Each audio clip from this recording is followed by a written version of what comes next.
rhume, rhinite. D'un point de vue statistique, la rhinite, rhume, touche l'adulte en moyenne 3 fois par an.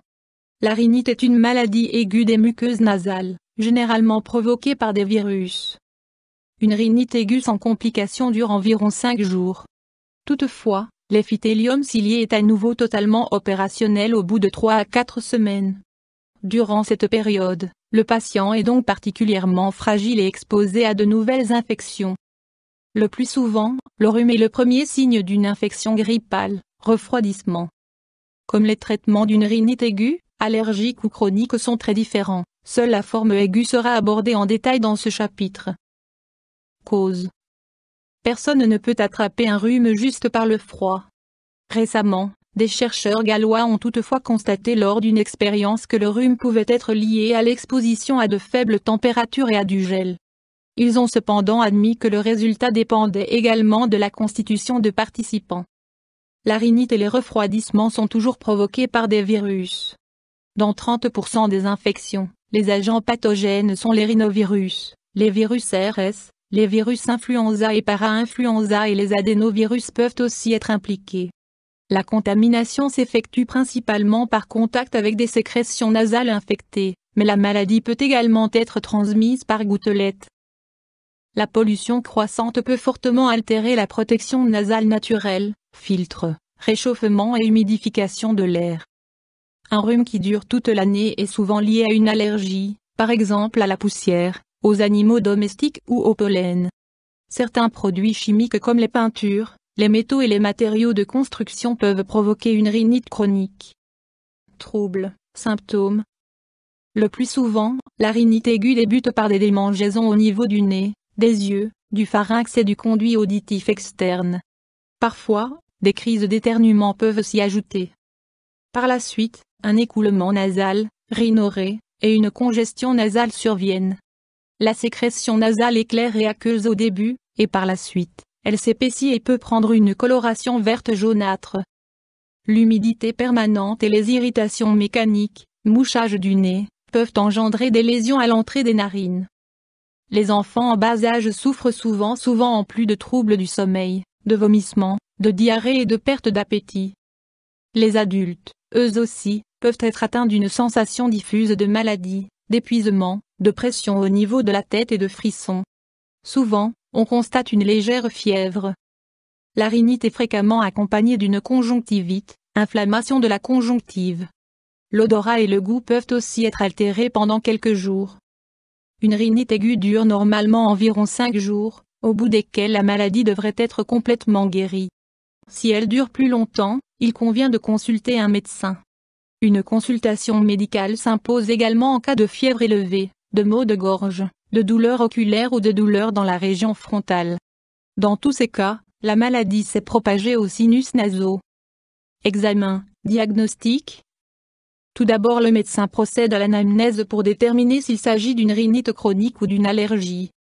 En fonction des causes, on distingue rhinite allergique, dépendant de la saison, toute l'année ou dépendant de l'activité professionnelle. Rhinite infectieuse, aiguë ou chronique. Rhinite liée à une modification structurelle, par des polypes nasaux, une déformation de la cloison nasale ou une dilatation des cornets nasaux. Rhinite intrinsèque, provoquée par une maladie des glandes. L'identification de l'agent pathogène peut être effectuée par mise en évidence du virus dans la sécrétion nasale. Pour exclure une grippe, le médecin peut procéder à une prise de sang. Options thérapeutiques. Mesures générales.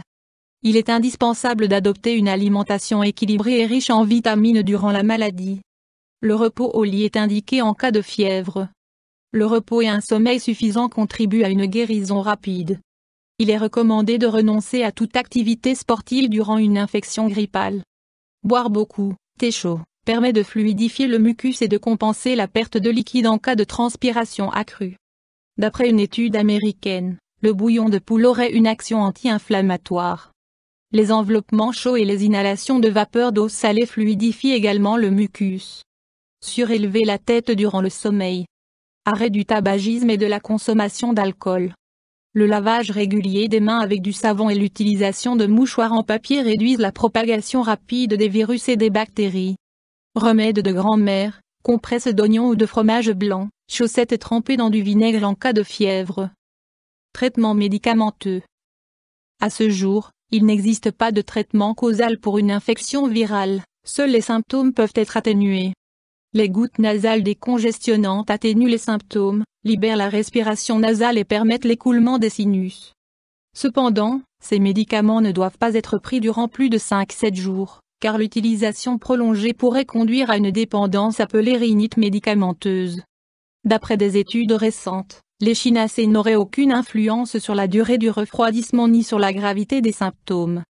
D'après des études récentes, les herbes chinoises auraient un effet bénéfique sur l'évolution de la maladie. Les résultats des études portant sur l'action du zinc pour traiter les refroidissements sont controversés. Pour l'instant, il est donc impossible de se prononcer définitivement sur ces effets. L'action bénéfique de la vitamine C semble être relativement limitée en cas de refroidissement. Il a seulement été démontré que la vitamine C, prise à titre préventif, avait une influence sur la durée et la gravité des refroidissements. Quand consulter un médecin? Une fièvre élevée et persistante, des douleurs oculaires, des céphalées importantes ou des problèmes respiratoires doivent faire l'objet d'un contrôle médical. Tant que les symptômes sont présents, d'autres personnes peuvent être contaminées. Complications possibles. En règle générale, une simple rhinite guérit sans complications. En cas d'inflammation grave des muqueuses ou d'immunodépression, des maladies sévères comme une otite moyenne, une pneumonie, une pleurite, une sinusite maxillaire ou frontale peuvent survenir. Mesures préventives. Pour prévenir efficacement une rhinite, il est nécessaire de renforcer et de mobiliser le système immunitaire. YouTube Dr Alabé.